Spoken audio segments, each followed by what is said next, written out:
Musta mga bossing, sa video na ito ay tuturuan ko kayo kung paano magpa-level ng mas mabilis sa Blocks Fruit for beginners only. Pagka-create nyo mga bossing, punta ka agad kayo dito sa quest at kumuha kayo ng quest na para sa level nyo. Then i-kill nyo lang yung mga NPC as fast as you can. Mga bossing, tungkol naman sa stats mas better na mag-focus muna kayo dito sa melee para mas lumakas yung damage nyo. Pa-level up lang kayo mga bossing hanggang sa makapunta sa jungle. Pagpasok nyo mga bossing sa jungle, magpa-level lang kayo. Then pag may nakita kayong players na magde-draw ng fruit, lapitan nyo na lang. Possible din na mag-chat na lang kayo. May mga players naman dyan na mamimigay ng fruits na draw nila. Pag-usapan naman natin mga bossing ang fruits at stats mo. Mas recommended ko mga bossing kung elemental fruits. Ang gagamitin nyo gaya ng light fruit at ice at iba pang elemental fruits. Kasi pag elemental fruits gamit nyo magiging immune kayo sa NPC. Basta ka-level nyo yung NPC sa stats.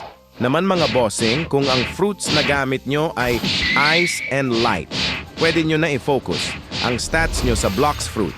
Kasi may basic attack naman ang dalawang fruits na to. Kung other elemental fruits naman, gaya ng sand, flame, at iba pa, mas better na pag-focusan nyo muna ang melee or swords para spam-spam na lang kayo ng basic attack sa ganitong sitwasyon. Naman mga bossing, kapag may mga players na pasaway at ginugulo kayo sa pagpapa-level, mas better na lang kung malipat kayo ng server nyo. Kasi wala pa kayo laban dyan, lalo na at low level pa dito. Fast forward tayo sa Frozen Village mga bossing. Dito nga ay may light fruit. Nako, easy way para magpa-level agad mga bossing ay pagsama-samahin nyo yung mga NPC. Then mas better kung gagamitan nyo ng mga EXP boost.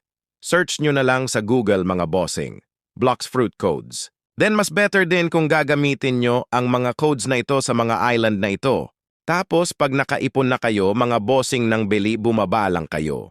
Dito mga bossing, tapos pagpasok nyo dito, may ability teacher dyan na pwede nyo bilhin.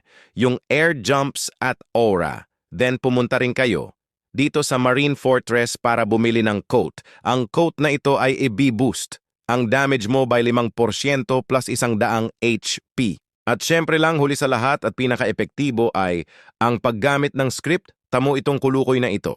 Payapa ang buhay kahit i-kill mo na balik pa rin. Yun lang mga bossing, please subscribe para sa useful tips.